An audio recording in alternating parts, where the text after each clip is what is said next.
Walter's worked hard all his life in the interests of young people and in the interests of improving the quality of life for Brooklyn, and particularly where he lives in Fort Greene, Clinton Hill. Walter is loyal. He's a loyal soul, and when he believes in something and when he believes in somebody, he's always there, okay? And which would make him an excellent candidate. And we need more people in elected office and even in positions as district leaders who have a heart for the community and want to do everything in their power to help their local communities. The initial step is dialogue, to be able to engage the community and not to start off like we are the experts and we know all the problems, but to find out from people in the neighborhood what are the issues that you're dealing with.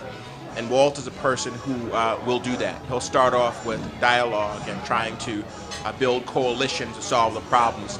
He has compassion, passion, and commitment. And Walter, I think he has a talent and a passion for the community leader.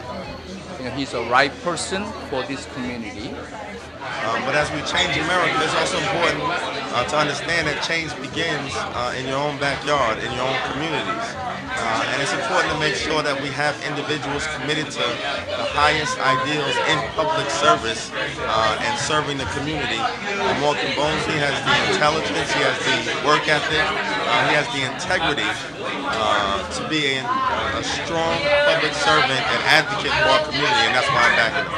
He has a very strong work ethic, and it's a business that requires a whole lot of hours if you're going to do the job the way that the job needs to be done. And he has the work ethic to be committed to the job and give it the energy that it requires. And on September 9th, make sure you come out in the 57th Assembly District and vote for Walter Mosley, State Committeeman, Male District Leader. One of the things that he brings to this position is his love of community. And, with community, there's all kinds of facets to the community. But I think Walter has the depth, the knowledge, and the understanding that of someone who's going to be able to bring people together. And that's what I think he's very, very successful at. And I think one of the things Walter's concerned about is the whole issue about housing, because once these communities change, they never are the same thing. Not that people coming in are not good people, it's just that the diversity, you lose that. When you can look at people and tell that they are hurting, and you have the desire to squeeze hope into the hands of those who not only have given up on government, but they have given up on themselves. And so I believe the experience that is needed right now is not a scholar, it's not a professor, but just that a human being that has grown up in a community and realized what that community needs. Affordable housing, responsible development, and to ensure that those who are in housing are not losing their housing due to schemes and targeting. I think he's humble and he's a great listener. Advocacy, not just a position to be had as a route to get somewhere else. I think there's going to be some real community change, and that's what we need right now. I expect that he'll bring his natural energy, his passion, his leadership. Ever since I've known Walter, he's always been a very energetic, involved, community-minded person. And I know that he'll be a great, great district leader.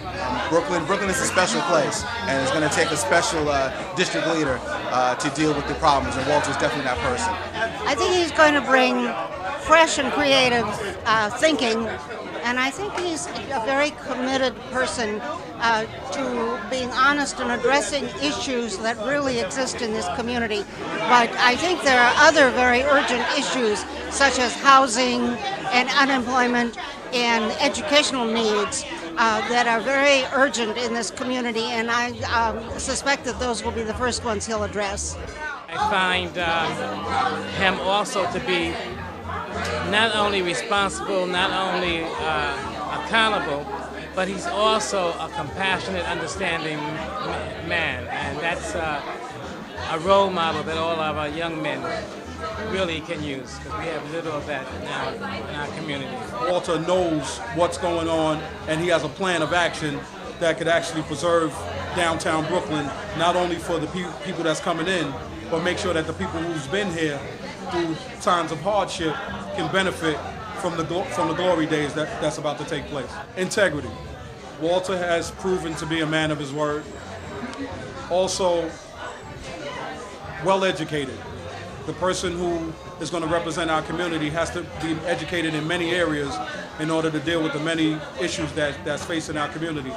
And also, the most important strength is the love of family. I watch Walter interact with his mother, and that's something that I feel very strongly about also.